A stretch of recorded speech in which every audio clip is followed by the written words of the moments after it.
ये सभी शक्ति दल है ना। ಬಾಬಾ ಹೇಳ್ತಿದ್ದಾರೆ ಇವರೆಲ್ಲರೂ ಶಕ್ತಿ ಸೇನೆ ಆಗಿದ್ದಾರೆ ಅಲ್ವಾ. इनकी शेर पर सवारी है,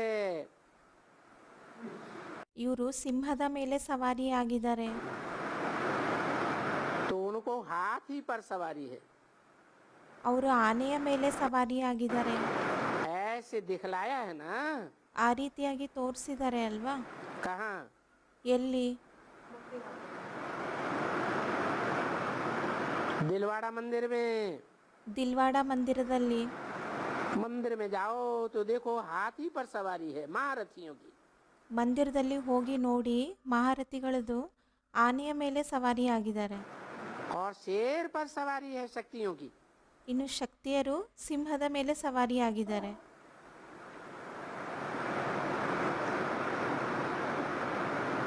उनकी कोई नामाचार निकाली है। तुम ಅವ್ರದ್ದು ಹೆಸರು ಬಂದಿದೆ. दिलवाड़ा मंदिर में अंदर में जाओ ನೀವು ದಿಲ್ವಾಡ ಮಂದಿರದ ಒಳಗಡೆ ಹೋಗಿ तो हाथियों पर भी सवारी है ಆನೆಗಳ ಮೇಲೇನೂ ಸಹ ಸವಾರಿ ಆಗಿದ್ದಾರೆ. और शक्तियों को कहते हैं शेर पर सवारी। ಮತ್ತೆ ಶಕ್ತಿಯರಿಗೆ ಹೇಳಲಾಗುತ್ತೆ ಸಿಂಹದ ಮೇಲೆ ಸವಾರಿ ಆಗಿದ್ದಾರೆ. तो शेर पर सवारी किसकी ಸಿಂಹದ ಮೇಲೆ ಸವಾರಿ ಯಾರ್ದಾಗಿದೆ? और हाथी पर सवारी किसकी? ಇನ್ನು ಆನೆಗಳ ಮೇಲೆ ಸವಾರಿ ಯಾರ್ದಾಗಿದೆ? मना शक्तियां हाथी पर सवार नहीं। ಅಂದ್ರೆ ಶಕ್ತಿಯರು ಆನೆಯ ಮೇಲೆ ಸವಾರಿ ಆಗಿಲ್ಲ. है? शक्तियां हाथी पर क्यों नहीं सवार? ಬಾಬಾ ಕೇಳ್ತಿದ್ದಾರೆ ಶಕ್ತಿಯರು ಆನೆಯ ಮೇಲೆ ಯಾಕೆ ಸವಾರಿ ಆಗಿಲ್ಲ? है? महारथी नहीं है। ಯಾಕೆ ಅವರು ಮಹಾರಥಿ ಆಗಿಲ್ವಾ? शिव की शक्तियां हैं। ಶಿವನ ಶಕ್ತಿಯರಾಗಿದ್ದಾರೆ. अच्छा महावीरनिया है।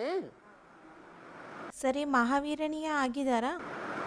महावीरनिया तो है ಮಹಾವೀರನೀಯ ಅಂತೂ ಆಗಿದ್ದಾರೆ, लेकिन महारथी नहीं। ಆದರೆ ಮಹಾರಥಿ ಅಲ್ಲ. हिस्ट्री में जो लड़ाइयाँ हुई हैं ಇತಿಹಾಸದಲ್ಲಿ ಏನೆಲ್ಲ ಯುದ್ಧಗಳು ಆಗಿದೆಯೋ उन लड़ाइयों में हाथी पर सवार होने वाले भाई लोग होते हैं या कन्याएं माताएं होती हैं। ಆ ಯುದ್ಧಗಳಲ್ಲಿ ಆನೆಗಳ ಮೇಲೆ ಸವಾರಿ ಆಗಿರುವಂಥವ್ರು ಅಣ್ಣಂದ್ರಾಗಿರ್ತಾರ ಅಥವಾ ಕನ್ಯಮಾತೆಯರಾಗಿರ್ತಾರ? भाई लोग होते हैं। ಅಣ್ಣಂದ್ರಾಗಿರ್ತಾರೆ. दोनों ही महारथी और गाते भी हैं गज को ग्रह ने खाया। ಇಬ್ರು ಮಹಾರಥಿ. ಹೇಳಲಾಗುತ್ತೆ ಆನೆಯನ್ನ ಮೊಸಳೆ ತಿಂದಿತು ಅಂತ.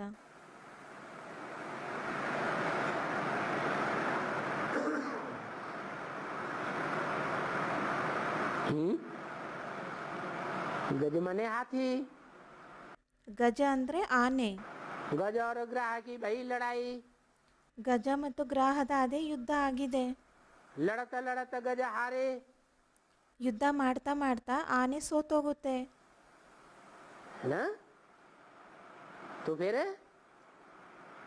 महारथी गज ने किसको याद किया? ಆಗ ಮಹಾರಥಿ ಆಗಿರುವಂತಹ ಆನೆ ಯಾರನ್ನ ನೆನಪು ಮಾಡಿದ್ರು?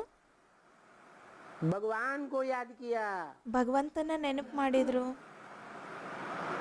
तो भगवान ने आकर के बचाया। ಭಗವಂತ ಬಂದು ಕಾಪಾಡಿದ್ರು. दिखाते हैं गाते हैं गज को ग्रह ने खाया। ತೋರಿಸ್ತಾರೆ, ಗಾಯನ ಮಾಡ್ತಾರೆ, ಆನೆಯನ್ನ ಮೊಸಳೆ ತಿಂದು ಹಾಕ್ತು ಅಂತ.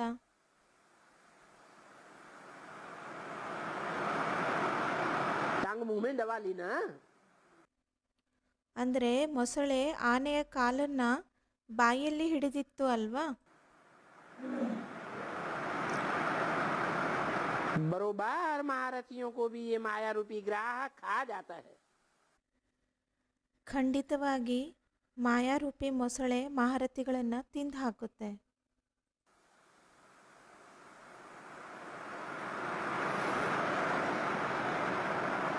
देखो कितना गाया हुआ है। ನೋಡಿ ಎಷ್ಟೊಂದು ಗಾಯನ ಇದೆ. और बरोबर ऐसे होता है। ಖಂಡಿತವಾಗಿ ಅದೇ ರೀತಿ ಆಗುತ್ತೆ. कैसे? ಹೇಗೆ? याद करना छोड़ देते हैं तो खा जाता है। ನೆನಪು ಮಾಡೋದನ್ನ ಬಿಟ್ಬಿಡ್ತಾರೆ, ಆಗ ಮಾಯಾರೂಪಿ ಮೊಸಳೆ ತಿಂದು ಹಾಕುತ್ತೆ.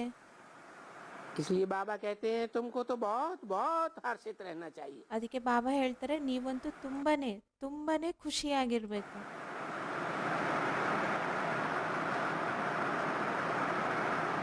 ये भूलना नहीं चाहिए।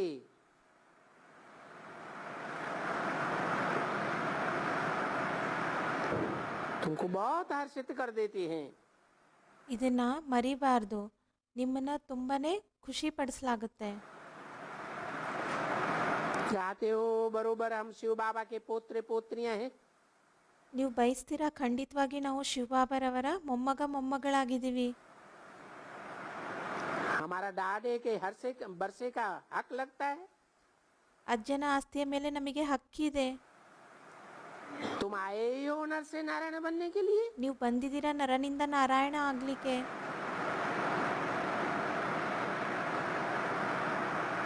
या स्वर्ग का मालिक बनने के लिए। ಅಥವಾ ಸ್ವರ್ಗದ ಮಾಲೀಕ ಆಗ್ಲಿಕ್ಕೆ. तो स्वर्ग का मालिक तो सब बनते हो। ಸ್ವರ್ಗದ ಮಾಲೀಕ ಅಂತೂ ಎಲ್ಲರೂ ಆಗ್ತೀರಾ. इस बात में तो कोई शक नहीं है। ಈ ಮಾತಿನಲ್ಲಿ ಯಾವ ಸಂಶಯನೂ ಇಲ್ಲ. है? सब बनते हैं। ಬಾಬಾ ಕೇಳ್ತಿದ್ದಾರೆ, ಎಲ್ಲರೂ ಆಗ್ತಾರಾ? अरे स्वर्ग का मालिक सब बनते हैं। ಸ್ವರ್ಗದ ಮಾಲೀಕ ಎಲ್ಲರೂ ಆಗ್ತಾರಾ? बनते हैं। ಆಗ್ತಾರಾ? अरे हैं? सब नहीं बनते। 4.5 लाख प्रजा नहीं बनती। ಎಲ್ಲರೂ ಆಗೋದಿಲ್ವಾ? 4.5 ಲಕ್ಷ ಪ್ರಜೆಗಳು ಆಗೋದಿಲ್ವಾ? बनती है। ಆಗ್ತಾರಾ? स्वर्ग में आते हैं। ಅಲ್ಲಿ ಸ್ಟೂಡೆಂಟ್ ಕಡೆಯಿಂದ ಬಾಬಾ ಹೇಳ್ತಿದ್ದಾರೆ, ಸ್ವರ್ಗದಲ್ಲಂತೂ ಬರ್ತಾರೆ. मालिक बनते हैं ಮಾಲೀಕರು ಆಗ್ತಾರಾ? स्वर्ग के। ಸ್ವರ್ಗದ ಮಾಲೀಕರು ಆಗ್ತಾರಾ? ಬಾಬಾ ಕೇಳ್ತಿದ್ದಾರೆ. नहीं बनते। ಆಗೋದಿಲ್ವಾ? अरे ये तो गायन है यथा राजा तथा प्रजा। ಇದಂತೂ ಗಾಯನ ಇದೆ ಅಲ್ವಾ, ಯಥಾ ರಾಜ ತಥಾ ಪ್ರಜಾ ಅಂತ.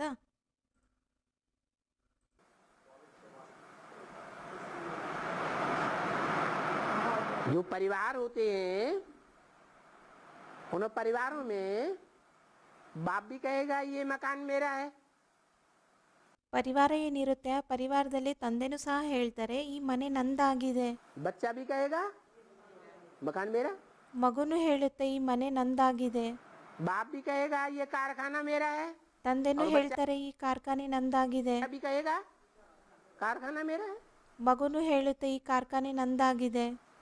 दुकान मेरी है। ಅಂಗಡಿ ನಂದಾಗಿದೆ. ये तो नहीं कहेगा इसका मालिक हमारा बाप है। ಈ ರೀತಿ ಹೇಳಲ್ವಲ್ಲ, ಈ ಅಂಗಡಿಯ ಮಾಲೀಕ ನಮ್ಮ ತಂದೆ ಆಗಿದ್ದಾರೆ. तो यथा राजा तथा प्रजा कौन से जन्म की बात है? ಯಥಾ ರಾಜ ತಥಾ ಪ್ರಜಾ, ಇದು ಯಾವ ಜನ್ಮದ ಮಾತಾಗಿದೆ? है संगम युग की बात है। ಸಂಗಮ ಯುಗದ ಮಾತಾಗಿದೆ. संगम युग में वसुदैव कुटुंबकम। ಸಂಗಮ ಯುಗದಲ್ಲಿ ವಸುದೈವ ಕುಟುಂಬಕಂ, ये नारा हमें बाप देते हैं। ಈ ಘೋಷಣೆಯನ್ನ ತಂದೆ ನಮಗೆ ಕೊಟ್ಟಿದ್ದಾರೆ. क्या? ಏನು? सारी दुनिया ही हमारा कुटुंब है। कौन ಇಡೀ सी ಜಗತ್ತೇ ನಮ್ಮ ಕುಟುಂಬ ಆಗಿದೆ. दुनिया? ಯಾವ ಜಗತ್ತು? ब्राह्मणों की सूर्यवंशी दुनिया सारा ही हमारा कुटुंब है। ಬ್ರಾಹ್ಮಣರ ಸೂರ್ಯವಂಶಿ ಜಗತ್ತು ಇಡೀ ನಮ್ಮ ಕುಟುಂಬ ಆಗಿದೆ. उसमें चाहे प्रजा हो या राजा हो। ಅದರಲ್ಲಿ ಭಲೆ ಪ್ರಜೆ ಆಗಿರ್ಲಿ ಅಥವಾ ರಾಜ ಆಗಿರ್ಲಿ, इस बात में कोई शक नहीं है। ಈ ಮಾತಿನಲ್ಲಿ ಯಾವ ಸಂಶಯನೂ ಇಲ್ಲ. बहुत बहुत ढेर हैं जो थोड़ा भी सुनते हैं सो भी आ जाते हैं। ಆ ರೀತಿ ಬಹಳಷ್ಟು ಇದ್ದಾರೆ, ಒಂದು ಸ್ವಲ್ಪ ಕೇಳಿದ್ರೂ ಸಹ ಅವರು ಬರ್ತಾರೆ. क्योंकि बाप ने समझाया इस अविनाशी ज्ञान का विनाश नहीं होता है। ಏಕೆಂದ್ರೆ ತಂದೆ ತಿಳಿಸಿದರೆ, ಈ ಅವಿನಾಶಿ ಜ್ಞಾನದ ವಿನಾಶ ಆಗೋದಿಲ್ಲ.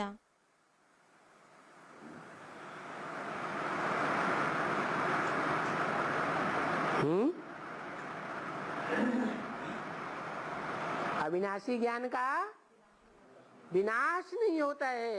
ಅವಿನಾಶಿ ಜ್ಞಾನದ ವಿನಾಶ ಆಗೋದಿಲ್ಲ. इस अविनाशी ज्ञान का ಈ ಅವಿನಾಶಿ ಜ್ಞಾನದ और उस अविनाशी ज्ञान उस ज्ञान का ಇನ್ನು ಆ ಜ್ಞಾನದ उस माने किस ज्ञान का? ಆ ಜ್ಞಾನ ಅಂದ್ರೆ ಯಾವ ಜ್ಞಾನ? वो कौन सा ज्ञान है जिसका विनाश हो जाता है? ಅದು ಯಾವ ಜ್ಞಾನ ಆಗಿದೆ? ಆ ಜ್ಞಾನ ಅಂದ್ರೆ ಯಾವ್ದ್ರದ್ದು ವಿನಾಶ ಆಗುತ್ತೆ? जो भी और धर्मों के धर्म पिताओं के द्वारा दिया हुआ ज्ञान है वो सब विनाशी है। ಅಂದ್ರೆ ಯಾರೆಲ್ಲ ಧರ್ಮಪಿತಗಳು ಕೊಟ್ಟಿರುವಂತಹ ಜ್ಞಾನ ಏನಿದೆಯೋ ಅದೆಲ್ಲ ವಿನಾಶಿ ಆಗಿದೆ. उनका ज्ञान भी विनाशी, तो ज्ञान देने वाला बाप भी विनाशी कि अविनाशी? ಅವರ ಜ್ಞಾನನೂ ಸಹ ವಿನಾಶಿ ಆಗಿದೆ. ಆ ಜ್ಞಾನವನ್ನ ಕೊಡುವಂತಹ ತಂದೆನೂ ಸಹ ವಿನಾಶಿ ಆಗಿದಾರಾ ಅಥವಾ ಅವಿನಾಶಿ ಆಗಿದಾರಾ? आत्मा विनाश हो जाती है उनकी ಅವರ ಆತ್ಮ ವಿನಾಶ ಆಗ್ಬಿಡುತ್ತಾ? है? हाँ, आत्मा तो विनाश नहीं होती, ಆತ್ಮ ಅಂತೂ ವಿನಾಶ ಆಗೋದಿಲ್ಲ, लेकिन उनके पार्ट का विनाश हो जाता है। ಆದ್ರೆ ಅವರ ಪಾತ್ರ वो ऑल ವಿನಾಶ ಆಗ್ಬಿಡುತ್ತೆ. राउंड पार्ट नहीं बजाते हैं। ಅವರು ಆಲ್ರೌಂಡ್ ಪಾತ್ರವನ್ನ ಮಾಡೋದಿಲ್ಲ. तो तुम्हारा ये जो ज्ञान है अविनाशी ज्ञान है, अविनाशी बाप के द्वारा दिया जाता है। ಆದ್ರೆ ನಿಮ್ಮ ಈ ಜ್ಞಾನ ಅವಿನಾಶಿ ಜ್ಞಾನ ಆಗಿದೆ, ಅವಿನಾಶಿ ತಂದೆಯ ಮೂಲಕ ಕೊಡಲಾಗುತ್ತೆ. किसके द्वारा? ಯಾರ ಮೂಲಕ? अविनाशी बाप। ಅವಿನಾಶಿ ತಂದೆಯ ಮೂಲಕ. कौन ಯಾರು? है? जो सदाकाल इस सृष्टि पर रहता है ಯಾರು ಸದಾಕಾಲ ಈ ಸೃಷ್ಟಿಯಲ್ಲಿ ಇರ್ತಾರೆ वो शिव बाबा अविनाशी है। ಆ ಶಿವಬಾಬಾ ಅವಿನಾಶಿ ಆಗಿದ್ದಾರೆ. तो सिर्फ बाबा कहा तो बस कुछ न कुछ बन गया। ಕೇವಲ ಬಾಬಾ ಅಂತ ಹೇಳಿದ್ರೂ ಸಹ ಸ್ವಲ್ಪ ಆದ್ರೂ ಸ್ವಲ್ಪ ಪ್ರಾಪ್ತಿ ಆಗ್ಬಿಡುತ್ತೆ. ये बाबा का इतना मूल्य है ಈ ಬಾಬಾ ಅನ್ನೋದು ಅಷ್ಟೊಂದು ಅಮೂಲ್ಯವಾಗಿದೆ. कि एक बार भी दिल से बाबा कहा ಒಂದು ಸಲ ಹೃದಯದಿಂದ ಬಾಬಾ ಅಂತ ಹೇಳಿದ್ರು ಅಂದ್ರೆ तो ಆಗ कुछ न कुछ भाग्य बन गया। ಸ್ವಲ್ಪ ಆದ್ರೂ ಸ್ವಲ್ಪ ಭಾಗ್ಯ ಖಂಡಿತ ಆಗುತ್ತೆ. एक दफा मुख से बाबा निकला कि बरोबर ये हमारा बाबा है, ಒಂದು ಸಲ ಬಾಬಾ ಅಂತ ಹೇಳಿದ್ರು, ಖಂಡಿತವಾಗಿ ಇವ್ರು ನಮ್ಮ ಬಾಬಾ ಆಗಿದ್ದಾರೆ, और उनसे हमको वर्षा जरूर मिलना है। ಅವರಿಂದ ಖಂಡಿತವಾಗಿ ನಮಗೆ ಆಸ್ತಿ ಸಿಗ್ಬೇಕಾಗಿದೆ. कौन सा वर्षा? ಯಾವ ಆಸ್ತಿ? स्वर्ग का वर्षा। ಸ್ವರ್ಗದ ಆಸ್ತಿ. तो तुमको तो कितनी खुशी होनी चाहिए। ನಿಮಗಂತೂ ಎಷ್ಟೊಂದು ಖುಷಿ ಆಗ್ಬೇಕು. इस दुनिया में खुशी किसको नहीं है? ಈ ಜಗತ್ನಲ್ಲಿ ಖುಷಿ ಯಾರಿಗೆ ಇಲ್ಲ? और खुशी भी ऐसी चाहिए कि कितनी भी आफतें आवे हैं, कैसी खुशी? ಖುಷಿನೂ ಸಹ ಅಂಥದ್ದಾಗಿರ್ಬೇಕು. ಎಂಥ ಖುಷಿ? ಎಷ್ಟೇ ಕಷ್ಟಗಳು ಬರಲಿ, ಎಂಥ ಖುಷಿ? ऐसी कापारी खुशी चाहिए ಅಂತಹ ಕಾಪಾಲಿ ಖುಷಿ ಇರಬೇಕು. कि कितनी भी आफतें आवे, ಎಷ್ಟೇ ಕಷ್ಟಗಳು ಬರಲಿ, कितना भी कुछ हो जावे, ಏನೇ ಸಂಭವಿಸಿದ್ರು तो भी तुमको खुशी बनी रहे। ಆದರೂ ಸಹ ನಿಮ್ಮ ಸಂತೋಷ ಹಾಗೇನೇ ಇರಬೇಕು.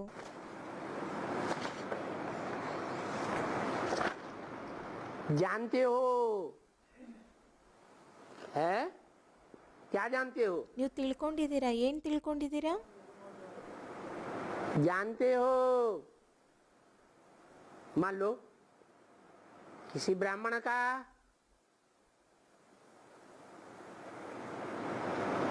सब कुछ लुट गया, ತಿಳ್ಕೊಳ್ಳಿ, ಒಬ್ಬ ಬ್ರಾಹ್ಮಣನಿಂದ ಎಲ್ಲವನ್ನ ದೋಚಲಾಯಿತು. धन संपत्ति, मकान, दुकान, कारखाना, ಧನ ಸಂಪತ್ತು, ಮನೆ, ಅಂಗಡಿ, ಕಾರ್ಖಾನೆ, ऐसे भी तो ब्राह्मण है ना। ಅಂತ ಬ್ರಾಹ್ಮಣರು ಇದ್ದಾರೆ ಅಲ್ವಾ? सब कुछ लुट गया, कुछ सरकार ने लूट लिया, कुछ चोरों ने लूट लिया, डकैतों ने लूट लिया। ಎಲ್ಲವನ್ನ ದೋಚಲಾಯಿತು.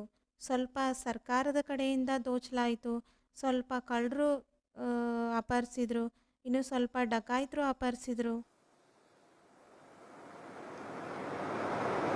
कुछ आग ने जला दिया, ಇನ್ನು ಸ್ವಲ್ಪವನ್ನ ಬೆಂಕಿ ಸುಟ್ಟು ಹಾಕ್ತು.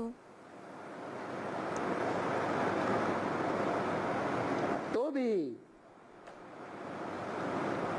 तुम्हारी खुशी का पारा नीचे नहीं आना चाहिए. ऐसे हो सकता है क्या? ಆದರೂ ಸಹ ನಿಮ್ಮ ಖುಷಿಯ ಮಟ್ಟ ಏನಿದೆಯೋ ಅದು ಕಡಿಮೆ ಆಗದಿರಲಿ. ಬಾಬಾ ಕೇಳ್ತಿದ್ರೆ ಆ ರೀತಿ ಆಗ್ಲಿಕ್ಕೆ ಸಾಧ್ಯತೆ ಇದೆನಾ? है? हो सकता है. ಸಾಧ್ಯತೆ ಇದೆನಾ? क्यों? ಯಾಕೆ? कौन से पॉइंट पर? ಯಾವ ಪಾಯಿಂಟಿನ ಮೇಲೆ? तो ऐसा तुम्हें कौन सा ज्ञान का पॉइंट खजाना मिल गया? ಅಂಥದ್ದು ಯಾವ ಜ್ಞಾನದ ಪಾಯಿಂಟ್ನ ನಿಮಗೆ ಖಜಾನೆ ಸಿಕ್ಕಿದೆ? है? नहीं, क्योंकि तुम्हारी बुद्धि में है सब कुछ विनाश होने का है. ನಿಮ್ಮ ಬುದ್ಧಿಯಲ್ಲಿ ಇದೆ ಅಲ್ವಾ ಎಲ್ಲದೂ ವಿನಾಶ ಆಗಲಿದೆ. क्या? ಏನು?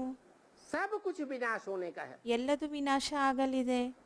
थोड़े वर्षों में कुछ भी, हाँ कुछ भी, चाहे करोड़पति हो, अरबपति हो, पदमपति हो, ಸ್ವಲ್ಪ ವರ್ಷಗಳಲ್ಲಿ ಭಲೆ ಕೋಟ್ಯಾಧಿಪತಿ ಆಗಿರಲಿ, ಅರಬಪತಿ ಆಗಿರಲಿ, ಪದ್ಮಾಪತಿ ಆಗಿರಲಿ, उनका भी कुछ भी बचने वाला नहीं है. ಅವ್ರದ್ದು ಸಹ ಏನು ಉಳಿಯೋ ಹಾಗಿಲ್ಲ. और ये विनाश होना जरूर है. ಈ ವಿನಾಶ ಖಂಡಿತವಾಗಿ ಆಗಬೇಕಾಗಿದೆ.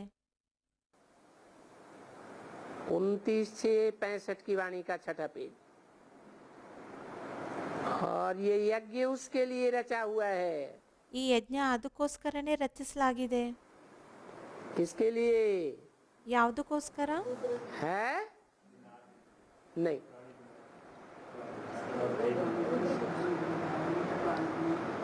ये यज्ञ उसके लिए रचा हुआ है.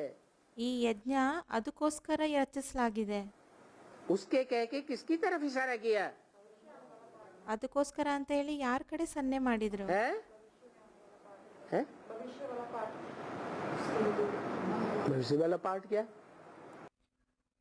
ಅಂದ್ರೆ ಅವರಿಗೋಸ್ಕರ ಯಜ್ಞ ರಚಿಸಲಾಗಿದೆ ಅಂತ ಹೇಳಿದ್ರಲ್ವಾ, ಅವರು ಅಂತ ಹೇಳಿ ಯಾರ ಕಡೆ ಸನ್ನೆ ಮಾಡಿದ್ರು? ಅಲ್ಲಿ ಸ್ಟೂಡೆಂಟ್ ಹೇಳಿದ್ರು ಭವಿಷ್ಯದಲ್ಲಿ ಏನು ಪಾತ್ರ ನಡೆಯಲಿದೆಯೋ? है? रुद्र ज्ञान यज्ञ, ज्ञान यज्ञ के लिए रचा हुआ है. ಬಾಬಾ ಸ್ಟೂಡೆಂಟ್ ಕಡೆಯಿಂದ ಹೇಳ್ತಾ ಇದ್ದಾರೆ ಜ್ಞಾನ ಯಜ್ಞಗೋಸ್ಕರ ರಚಿಸಲಾಗಿದೆನಾ? वो तो है ही ज्ञान यज्ञ. ಅದು ಜ್ಞಾನ ಯಜ್ಞ ಮೊದಲೇ ಆಗಿದೆ ಅಲ್ವಾ? यज्ञ की तो बात हो रही है. ಜ್ಞಾನ ಯಜ್ಞದೇ ಮಾತು ನಡೀತಾ ಇದೆ ಅಲ್ವಾ? ये यज्ञ उसके लिए रचा हुआ है ಈ ಯಜ್ಞವನ್ನ ಅವ್ರಿಗೋಸ್ಕರ ರಚಿಸಲಾಗಿದೆ. जिसके ऊपर है पुरुषार्थी जीवन में कितनी भी आफतें हैं, ಯಾರ ಮೇಲೆ ಪುರುಷಾರ್ಥಿ ಜೀವನದಲ್ಲಿ ಭಲೆ ಎಷ್ಟೇ ಕಷ್ಟಗಳು ಬರಲಿ, कितनी भी विपदाएं हैं, कैसी भी समस्याएं हैं, ಎಷ್ಟೇ ವಿಪತ್ತುಗಳು ಬರಲಿ, ಎಷ್ಟೇ ಸಮಸ್ಯೆಗಳು ಬರಲಿ, परंतु ज्ञान के फोर्स से वो खुशी गायब न हो. ಆದರೆ ಜ್ಞಾನದ ಬಲದಿಂದ ಖುಷಿ ಮಾಯ ಆಗಬಾರ್ದು. और तुम भी पढ़ती हो इसके लिए. ನೀವು ಸಹ ಇದಕ್ಕೋಸ್ಕರನೇ ಅಧ್ಯಯನ ಮಾಡ್ತೀರಾ. काय के लिए? ಯಾವುದಕ್ಕೋಸ್ಕರ? है कि खुशी गायब न हो. ಖುಷಿ ಕಡಿಮೆ ಆಗಬಾರ್ದು. तो सब मर जाएंगे. ಎಲ್ಲರೂ ಮೃತ್ಯು ಹೊಂದುತ್ತಾರೆ. ಏನು? विनाश होगा तो उस दुनिया में सब मर जाएंगे, सब खलास हो जाएगा. लेकिन ವಿನಾಶ ಆದಾಗ ಎಲ್ಲರೂ ಸಾಯ್ತಾರೆ, ಎಲ್ಲದೂ ನಾಶ ಆಗುತ್ತೆ. ಆದರೆ तुम राज्य करेंगे. ನೀವು ರಾಜ್ಯ ಮಾಡ್ತೀರಾ. तुम्हारे लिए सबकी मौत की जाएगी. ನಿಮಗೋಸ್ಕರ ಎಲ್ಲರದು ಮೃತ್ಯು ಮಾಡಲಾಗುತ್ತೆ. ऐसी क्या खास बात ಅಂಥದ್ದು ಏನು ವಿಶೇಷವಾದ ಮಾತಿದೆ? है? क्योंकि तुम सच्चे बाप के सच्चे बच्चे हो. ಏಕೆಂದ್ರೆ ನೀವು ಸತ್ಯ ತಂದೆಯ ಸತ್ಯ ಮಕ್ಕಳಾಗಿದ್ದೀರಾ. और बाकी सब ಇನ್ನು ಉಳಿದವರೆಲ್ಲರೂ सब झूठे हैं. ಅಸತ್ಯರಾಗಿದ್ದಾರೆ. न झूठ खंड रहेगा न झूठे रहेंगे. ಅಸತ್ಯ ಖಂಡನೂ ಇರೋದಿಲ್ಲ, ಅಸತ್ಯರಾಗಿರೋರು ಇರೋದಿಲ್ಲ. तो सब मर जाएंगे, हम राज्य करेंगे. ಎಲ್ಲರೂ ಸಾಯ್ತಾರೆ, ನಾವು ರಾಜ್ಯವನ್ನ ಮಾಡ್ತೀವಿ. ऐसे मरेंगे तो तुम भी. अरे ये क्या? ನೀವು ಸಹ ಸಾಯ್ತೀರಾ? ಬಾಬಾ ಹೇಳ್ತಿದ್ದಾರೆ, ಏನು ಹೇಳಿದ್ರು? पर हम आकर के राज्य करेंगे। ಆದರೆ ನಾವು ಬಂದು ರಾಜ್ಯವನ್ನ ಮಾಡ್ತೀವಿ.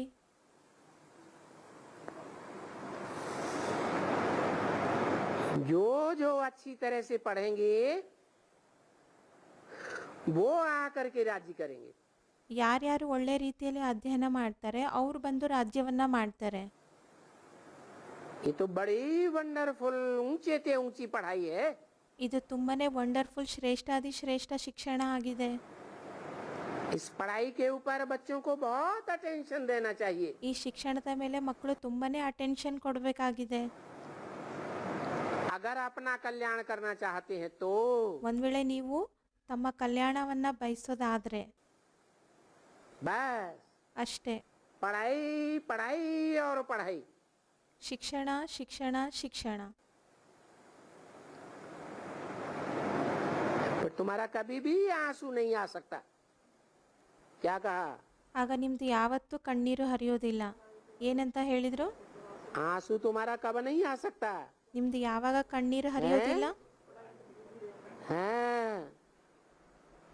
जब तुम्हारी नस नस में पढ़ाई बढ़ जाए। ಯಾವಾಗ ನಿಮ್ಮ ನಾಡಿ ನಾಡಿಯಲ್ಲಿ ಶಿಕ್ಷಣ ಅಡಗಿರುತ್ತೆ. बिल्कुल शांत। ಪೂರ್ತಿ ಶಾಂತರಾಗಿರ್ತಾರೆ. अरे भाई किसकी याद में बैठे हो? ಯಾರ ನೆನ್ಪಿನಲ್ಲಿ ಕುತ್ಕೊಂಡಿದ್ದೀರಾ? मन मना भव मध्याजी भव। ಮನ್ಮನಾಭವ ಮಧ್ಯಾಜಿ ಭವ.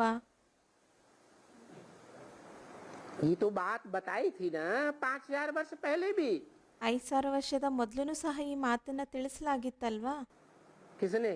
ಯಾರು? शिव बाबा ने ये बात बताई थी। ಶಿವಬಾಬಾ ಈ ಮಾತನ್ನ ತಿಳಿಸಿದ್ರು. मन मना भव क्या मतलब? ಮನ್ಮನಾಭವ ಇದರ ಅರ್ಥ ಏನಾಗಿದೆ? मत माने मेरे, ಮತ್ ಅಂದ್ರೆ ನನ್ನ, ना माने मन में, ಮನ್ ಅಂದ್ರೆ ಮನಸ್ಸಿನಲ್ಲಿ, भव माने समाज। ಭವ ಅಂದ್ರೆ ಸಮಾಹಿತ ಆಗೋದು. मेरे मन में समाजा। ನನ್ನ ಮನಸ್ಸಿನಲ್ಲಿ ಸಮಾಹಿತನಾಗು. जैसे एक गिलास पानी सागर का रखा हुआ है। ಯಾವ ರೀತಿಯಾಗಿ ಸಾಗರದ ನೀರು ಒಂದು ಗ್ಲಾಸ್ನಲ್ಲಿ ಇಡಲಾಗಿದೆ. उस पानी को सागर में ही फेंक दिया ಆ ನೀರನ್ನ ಮತ್ತೆ ಸಾಗರದಲ್ಲೇ ಹಾಕಿದ್ರಿ. तो सारा पानी क्या हो गया? सागर ही हो गया। ಆಗ ಪೂರ್ತಿ ನೀರು ಏನಾಯ್ತು? ಸಾಗರನೇ ಆಯ್ತಲ್ವಾ? तो मन मना भव मेरे मन के संकल्प में समाजा। ಮನ್ಮನಾಭವ ಅಂದ್ರೆ ನನ್ನ ಮನಸ್ಸಿನ ಸಂಕಲ್ಪಗಳಲ್ಲಿ ಸಮಾಹಿತನಾಗು. मेरे मन के संकल्प में समा जाएगा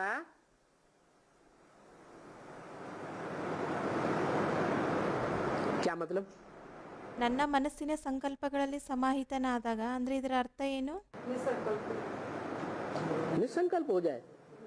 ಅಲ್ಲಿ ಸ್ಟೂಡೆಂಟ್ ಹೇಳಿದ್ರೆ ನಿಸ್ಸಂಕಲ್ಪ ಆಗ್ಬಿಡೋದು. ಬಾಬಾ ಕೇಳ್ತಿದಾರೆ ನಿಸ್ಸಂಕಲ್ಪ ಆಗ್ಬಿಡೋದಾ? माने जैसे आत्माओं का बाप बिंदी है, असोचता है, ಆತ್ಮಗಳ ತಂದೆ ಯಾವ ರೀತಿಯಾಗಿ ಬಿಂದು ಆಗಿದ್ದಾರೆ, ವಿಚಾರ ಮಾಡದೇ ಇರೋಂಥರಾಗಿದ್ದಾರೆ, ऐसे असोचता बन जाए। ಅದೇ ರೀತಿಯಾಗಿ ವಿಚಾರ ಮಾಡದೇ ಇರೋಂಥರಾಗ್ಬಿಡ್ಬೇಕಾ? है? अरे बाप वो आत्माओं का बाप नहीं है। ಆ ತಂದೆ ಆತ್ಮಗಳ ತಂದೆ ಆಗಿಲ್ವಾ? हैं? फिर सोचता कौन है? ಅಲ್ಲಿ ಸ್ಟೂಡೆಂಟ್ ಹೇಳಿದ್ರು ಅವರು ವಿಚಾರವನ್ನ ಮಾಡದೇ ಇರೋಂಥರಾಗಿದ್ದಾರೆ ಆತ್ಮಗಳ ತಂದೆ. ಬಾಬಾ ಹೇಳ್ತಿದ್ದಾರೆ ಮತ್ತೆ ವಿಚಾರ ಮಾಡೋವಂಥವ್ರು ಯಾರಾಗಿದ್ದಾರೆ? हाँ, साकार बाप की प्रैक्टिकल में जिम्मेवारी है। ಪ್ರಾಕ್ಟಿಕಲ್ನಲ್ಲಿ ಸಾಕಾರ ತಂದೆಯ ಜವಾಬ್ದಾರಿ ಆಗಿದೆ. जो निराकार बाप है वो तो सिर्फ क्या करता है? ನಿರಾಕಾರ ತಂದೆ ಯಾರಾಗಿದ್ದಾರೆ ಅವ್ರು ಕೇವಲ ಏನ್ ಮಾಡ್ತಾರೆ? ज्ञान सुनाता है, या प्रैक्टिकल भी जिम्मेवारी है? ಜ್ಞಾನವನ್ನು ನುಡಿಸ್ತಾರಾ ಅಥವಾ ಪ್ರಾಕ್ಟಿಕಲ್ನಲ್ಲೂ ಅವ್ರದ್ದು ಜವಾಬ್ದಾರಿ ಆಗಿದೆನಾ? है हाँ, वो तो हीरे देता है। ಅವರು ವಜ್ರವನ್ನ ಕೊಡ್ತಾರೆ. जिस हीरे को लेने वाले नई दुनिया की स्थापना में सहयोगी बनते हैं। ಆ ವಜ್ರವನ್ನ ತಗೊಳ್ಳೋ ಅಂಥವ್ರು ಹೊಸ ಜಗತ್ತಿನ ಸ್ಥಾಪನೆಯಲ್ಲಿ ಸಹಯೋಗಿ ಆಗ್ತಾರೆ.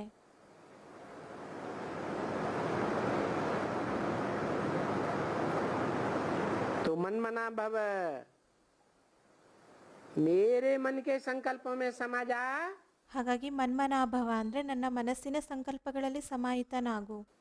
अर्थात जो मेरे मन में संकल्प आता है वही तेरे मन में संकल्प आए। ಅಂದರೆ ನನ್ನ ಮನಸ್ಸಿನಲ್ಲಿ ಏನು ಸಂಕಲ್ಪಗಳು ಬರುತ್ತೆ ನಿನ್ನ ಮನಸ್ಸಿನಲ್ಲೂ ಸಹ ಅದೇ ಸಂಕಲ್ಪಗಳು ಬರಬೇಕು. संकल्प मात्र भी विरोधाभास नहीं होना चाहिए। ಸಂಕಲ್ಪ ಮಾತ್ರದಲ್ಲೂ ಸಹ ವಿರೋಧ ಮಾಡಬಾರ್ದು. वाचा में विरोधाभास, ವಾಚಾದಿಂದ ವಿರೋಧ ಮಾಡೋದು, कर्मेंद्रियों में विरोधाभास, ಕರ್ಮೇಂದ್ರಗಳಿಂದ ವಿರೋಧ ಮಾಡೋದು, ये तो बहुत बड़ी बात हो गई। ಇದು ತುಂಬಾನೇ ದೊಡ್ಡ ಮಾತಾಗೋಯ್ತು. तो मन मना भव, और जब मन मना भव हो जाते हो तो जो मेरा कर्तव्य सो तुम्हारा कर्तव्य।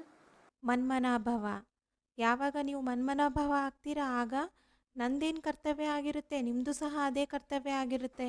मेरा क्या कर्तव्य ನಂದೇನು ಕರ್ತವ್ಯ ಆಗಿದೆ? है? मत याजी भव। ಮತ್ ಯಾಜಿ ಭವ, याजी माने ಯಾಜಿ ಅಂದರೆ यजन करने वाला, ಯಜನ ಮಾಡೋ ಅಂತೋನು, यज्ञ सेवा करने वाला, ಯಜ್ಞ ಸೇವೆಯನ್ನ ಮಾಡೋ ಅಂತೋನು, मेरी यज्ञ सेवा करने वाला भव। ನನ್ನ ಯಜ್ಞ ಸೇವೆಯನ್ನ ಮಾಡೋ ಅಂತವನು ಭವ. ये तो था ना 5000 वर्ष पहले।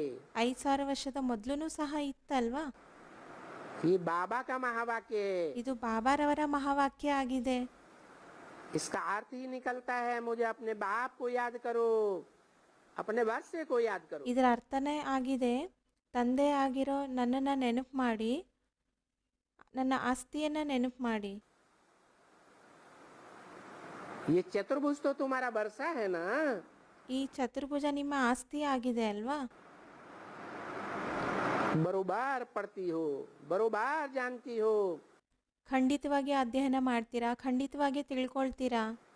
कि बरोबर बाबा पढ़ाते हैं और हम बाबा के पास जाकर के ಖಂಡಿತವಾಗಿ ಬಾಬಾ ಅಧ್ಯಯನ ಮಾಡಿಸ್ತಾರೆ. ಖಂಡಿತವಾಗಿ ನಾವು ಬಾಬನ ಹತ್ರ ಹೋಗಿ अपने घर जाकर के फिर वापस नई दुनिया में आने वाले हैं। ನಮ್ಮ ಮನೆಗೆ ಹೋಗಿ ಮತ್ತೆ ವಾಪಸ್ ಹೊಸ ಜಗತ್ತಿನಲ್ಲಿ ಬರ್ತೀವಿ. अरे सिर्फ यही याद रखो कि अभी ये नाटक पूरा होता है, 84 जन्म पूरे हुए। ಕೇವಲ ಇದನ್ನು ನೆನ್ಪಿಟ್ಕೊಳ್ಳಿ, ಈಗ ಈ ನಾಟಕ ಪೂರ್ತಿ ಆಗುತ್ತೆ. 84 ಜನ್ಮಗಳು ಪೂರ್ತಿ ಆಯಿತು. अभी बाबा आए हैं हमको घर ले जाने के लिए, ಈಗ ಬಾಬಾ ಬಂದಿದ್ದಾರೆ ನಮ್ಮನ್ನ ಮನೆ ಕರ್ಕೊಂಡು ಹೋಗ್ಲಿಕ್ಕೆ. परंतु बाबा आए तो हैं, ಆದರೆ ಬಾಬಾ ಏನೋ ಬಂದಿದ್ದಾರೆ, घर ले जाएंगे, ಮನೆಗೆ ಕರ್ಕೊಂಡು ಹೋಗ್ತಾರೆ. लेकिन उससे पहले क्या करेंगे? ಆದರೆ ಅದಕ್ಕಿಂತ ಮುಂಚೆ ಏನು ಮಾಡ್ತಾರೆ? हैं? बाबा को हम बच्चों को श्रृंगारना जरूर है। ಬಾಬಾ ಮಕ್ಕಳಾಗಿರೋ ನಮ್ಮನ್ನ ಖಂಡಿತ ಶೃಂಗಾರ ಮಾಡಬೇಕಾಗಿದೆ. काय काय से? ಯಾವುದರಿಂದ? ज्ञान रत्नों से भी श्रृंगारना है, गुण रत्नों से भी श्रृंगारना है। ಬಾಬನಿಗೆ ಈಗ ಮಕ್ಕಳನ್ನ ಶೃಂಗಾರ ಮಾಡಬೇಕಾಗಿದೆ, ಜ್ಞಾನರತ್ನಗಳಿಂದನೂ ಶೃಂಗಾರ ಮಾಡಬೇಕಾಗಿದೆ, ಗುಣರತ್ನಗಳಿಂದನೂ ಶೃಂಗಾರ ಮಾಡಬೇಕಾಗಿದೆ. अपने श्रृंगार का तो पता है ना ತಮ್ಮ ಶೃಂಗಾರದ ಬಗ್ಗೆನೂ ಗೊತ್ತಿದೆ ಅಲ್ವಾ? कि ये हमारा श्रृंगार है। ಇದು ನಮ್ಮ ಶೃಂಗಾರ ಆಗಿದೆ. क्या श्रृंगार है? ಏನ್ ಶೃಂಗಾರ ಆಗಿದೆ? है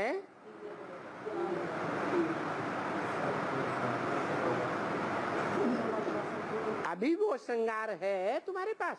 ಬಾಬಾ ಕೇಳ್ತಿದ್ದಾರೆ, ಈಗ ಆ ಶೃಂಗಾರ ನಿಮ್ಮ ಹತ್ರ ಇದೆನಾ? ज्ञान के श्रृंगार से तुम ये बन रहे हो। ಜ್ಞಾನದ ಶೃಂಗಾರದಿಂದ ನೀವೀಗ ಇದಾಗ್ತಾ ಇದ್ದೀರಾ. तो तो ये रख दो घर में, ಇದನ್ನ ಮನೆಯಲ್ಲಿ ಇಟ್ಕೊಳ್ಳಿ. रोज सुबह को उठ करके देखो ಪ್ರತಿದಿನ ಬೆಳಗ್ಗೆ ಎದ್ದು ನೋಡಿ. क्या ಏನನ್ನ? ये श्रृंगारी हुई मूर्तियां लक्ष्मी नारायण अपने घर में रख दो. ಈ ಅಲಂಕೃತ ಮೂರ್ತಿಗಳಾಗಿರೋ ಲಕ್ಷ್ಮೀನಾರಾಯಣನ್ನ ಮನೆಯಲ್ಲಿ ಇಟ್ಕೊಳ್ಳಿ.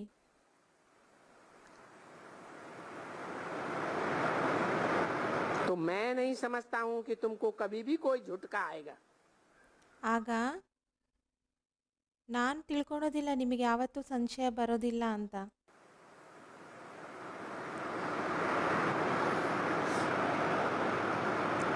अज्ञान का ಅಜ್ಞಾನದ ಸಂಶಯ. अंदर में घुटते रहते हैं ना. ಒಳಗಡೆ ಸಂಶಯ ಬರ್ತಾನೆ ಇರುತ್ತಲ್ವಾ. जब कोई बात का समाधान नहीं मिलता है तो ಯಾವಾಗ ಯಾವುದೇ ಮಾತಿಗೆ ಸಮಾಧಾನ ಸಿಗದೇ ಇದ್ದಾಗ ಒಳಗಡೆಯಿಂದ ಸಂಶಯ ಬರುತ್ತಲ್ವಾ. सिर्फ सुबह को उठ करके इनको सामने रख दो. ಕೇವಲ ಬೆಳಗ್ಗೆ ಎದ್ದು ಇವರನ್ನ ಎದುರುಗಡೆ ಇಡಿ. बस ಅಷ್ಟೇ. ज्ञान तो तुमको है ही बरोबर. ಜ್ಞಾನ ಅಂತೂ ನಿಮ್ಮಲ್ಲೂ ಇದ್ದೇ ಇದೆ ಖಂಡಿತವಾಗಿ. ये बड़ा बाबा इन द्वारा हमको वर्षा मिलता है. ಇವರು ದೊಡ್ಡ ಬಾಬಾ ಆಗಿದ್ದಾರೆ, ಇವ್ರ ಮೂಲಕ ನಮಗೆ ಆಸ್ತಿ ಸಿಗುತ್ತೆ. ಬಾಬಾ ಕೇಳ್ತಿದ್ದಾರೆ, ದೊಡ್ಡ ಬಾಬಾ ಯಾರಾಗಿದ್ದಾರೆ? बाबा शिवलिंग रख दें. ಅಲ್ಲಿ ಸ್ಟೂಡೆಂಟ್ಸ್ ಶಿವ ಬಾಬಾ ಅಂತ ಹೇಳಿದ್ರು. ಬಾಬಾ ಹೇಳ್ತಿದ್ದಾರೆ ಶಿವಲಿಂಗವನ್ನ ಇಟ್ಬಿಡೋಣ. है शिव बाबा बड़ा बाबा. ಶಿವ ಬಾಬಾ ದೊಡ್ಡ ಬಾಬಾ ಆಗಿದ್ದಾರಾ? शिवलिंग रख दें. ಹಾಗಿದ್ರೆ ಶಿವಲಿಂಗವನ್ನ ಇಡೋಣ. है और ब्रह्मा बाबा को रख दें. ಮತ್ತೆ ಬ್ರಹ್ಮ ಬಾಬಾನ ಇಡೋಣ. शिवलिंग उसको समझे ये बड़ा बाबा. ಶಿವಲಿಂಗವನ್ನ ತಿಳ್ಕೊಂಡ್ಲಾಗುತ್ತೆ ಇವರು ದೊಡ್ಡ ಬಾಬಾ ಆಗಿದ್ದಾರೆ. और ब्रह्मा के फोटो के आगे ये छोटा बाबा. ಇನ್ನು ಬ್ರಹ್ಮನ ಫೋಟೋನ ಇಟ್ಟು ಇವರು ಚಿಕ್ಕ ಬಾಬಾ ಆಗಿದ್ದಾರೆ. ऐसे ಈ ರೀತಿನ हाँ. ಮತ್ತೆ हैं साकार में ये वर्षा है. ಇದು ಆಸ್ತಿ ಆಗಿದೆ. ये छोटेपन में लिया है ना. ಇದನ್ನ ಬಾಲ್ಯತನದಲ್ಲಿ ಪಡ್ಕೊಂಡಿದ್ದೀರಿ ಅಲ್ವಾ. बस ಅಷ್ಟೇ. ये तो राइट है ना. ಇದು ಸರಿಯಾಗಿದೆ ಅಲ್ವಾ. बस ಅಷ್ಟೇ. तुम्हें और कुछ नहीं बोलते हैं. ಮತ್ತೆ ನಿಮಗೇನು ಹೇಳೋದಿಲ್ಲ. धंधे धोरे से थक कर भी घर जाओ ದುಡಿಮೆ ವ್ಯವಹಾರದಿಂದ ನೀವು ಸುಸ್ತಾಗಿ ಮನೆಗೆ ಹೋದಾಗ तो घर में ये बड़ा चित्र रख दो. ಆಗ ಮನೆಯಲ್ಲಿ ದೊಡ್ಡ ಚಿತ್ರವನ್ನ ಇಡಿ. और इनसे भी बड़ा जैसे वो बड़ा है. ಇವ್ರಿಗಿಂತ ದೊಡ್ಡವರು ಯಾವ ರೀತಿಯಾಗಿ ಅವರು ದೊಡ್ಡವರಾಗಿದ್ದಾರೆ. है क्या समझ में आया? ಏನು ಅರ್ಥ ಆಯ್ತು? है घर में बड़ा चित्र रख दो ಮನೆಯಲ್ಲಿ ದೊಡ್ಡ ಚಿತ್ರವನ್ನ ಇಡಿ. और इनसे भी बड़ा. ಇವ್ರಿಗಿಂತ ದೊಡ್ಡವರು किससे बड़ा? ಯಾರಿಗಿಂತ ದೊಡ್ಡವರು? है ब्रह्मा बाबा का चित्र रख दें. कभी बोला मुरली में? ಬಾಬಾ ಸ್ಟೂಡೆಂಟ್ಸ್ ಕಡೆಯಿಂದ ಹೇಳ್ತಾ ಇದ್ದಾರೆ ಬ್ರಹ್ಮ ಅವರ ಚಿತ್ರವನ್ನ ಇಡಬೇಕಾ? ಮುರಳಿಯಲ್ಲಿ ಎಲ್ಲಾದರೂ ಹೇಳಿದಾರಾ? और इनसे भी बड़ा जैसे वो बड़ा है. ಇವ್ರಿಗಿಂತ ದೊಡ್ಡವರು ಯಾವ ರೀತಿ ಅವರು ದೊಡ್ಡವರಾಗಿದ್ದಾರೆ. है वो कौन बड़ा है? ಅವರು ದೊಡ್ಡವರು ಅಂದ್ರೆ ಯಾರಾಗಿದ್ದಾರೆ? तुम आकर के देखेंगे ನೀವು ಬಂದು ನೋಡ್ತೀರಾ.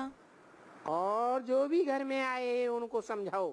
ಯಾರೆಲ್ಲ ಮನೆಗೆ ಬಂದಿದ್ದಾರೆ ಅವರಿಗೆ ತಿಳಿಸಿ ಹೇಳಿ. ये बाबा ये ब्रह्मा द्वारा ये वर्षा देते हैं. ಈ ಬಾಬಾ ಈ ಬ್ರಹ್ಮನ ಮೂಲಕ ಈ ಆಸ್ತಿಯನ್ನ ಕೊಡ್ತಾರೆ. कौन बाबा? ಯಾವ ಬಾಬಾ?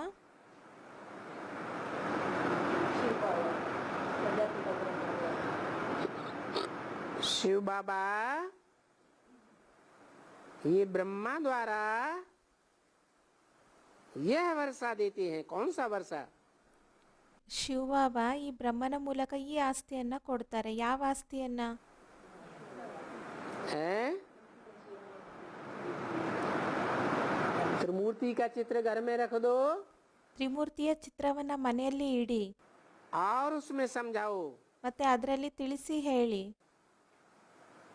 ये बाबा किस तरफ इशारा करें? ಈ त्रिमूर्ति ಬಾಬಾ ಯಾರ ಕಡೆ ಸನ್ನೆ ಮಾಡಬೇಕು? में ತ್ರಿಮೂರ್ತಿಯಲ್ಲಿ. है ये बाबा यह ब्रह्मा द्वारा यह वर्षा दे रहे हैं। तीन बातें। ಈ ಬಾಬಾ ಈ ಬ್ರಹ್ಮನ ಮೂಲಕ ಈ ಆಸ್ತಿಯನ್ನ ಕೊಡ್ತಾರೆ. 3 ಮಾತುಗಳನ್ನ ಹೇಳಿದ್ರು. एक तो ये बाबा, ಒಂದು ಈ ಬಾಬಾ ಆಗಿದ್ದಾರೆ, दूसरा ब्रह्मा बाबा ಎರಡನೇದು ಬ್ರಹ್ಮ ಬಾಬಾ ಆಗಿದ್ದಾರೆ, और तीसरी मूर्ति यह वर्षा। ಇನ್ನು ಮೂರನೇ ಮೂರ್ತಿ ಈ ಆಸ್ತಿ ಆಗಿದೆ. है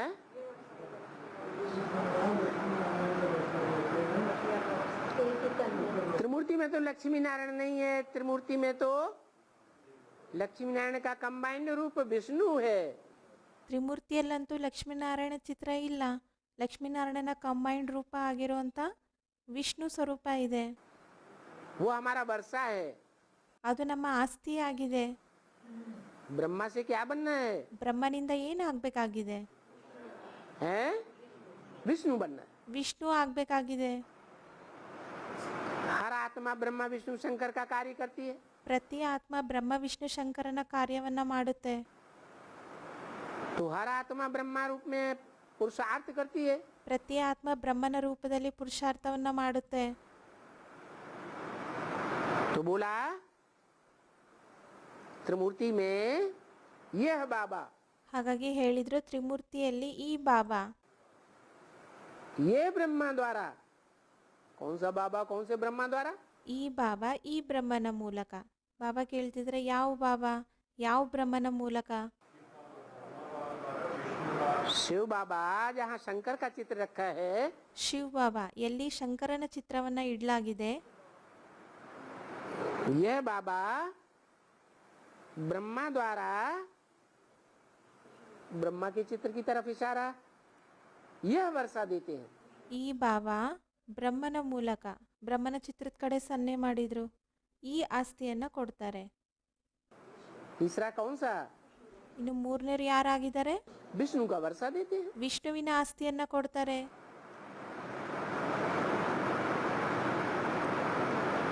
यह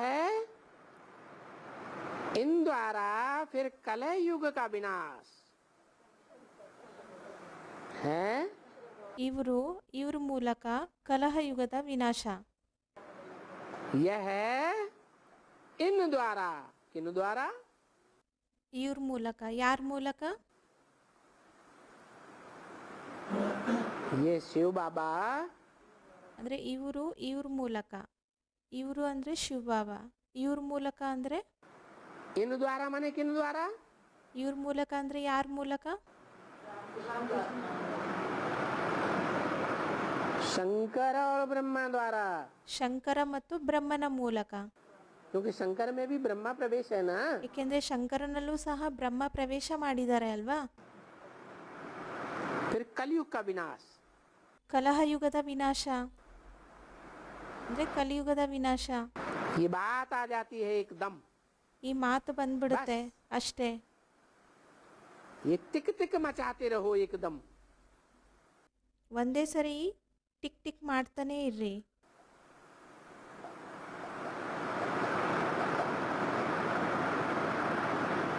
एक ही टीक है तुम्हारी। ನಿಮ್ದು ಇದು ಒಂದೇ ಟಿಕ್ ಆಗಿರೋದು.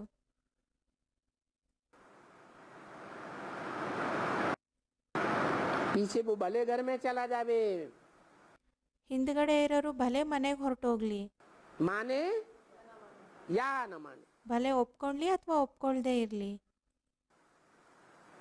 ओम शांति। ಓಂ ಶಾಂತಿ.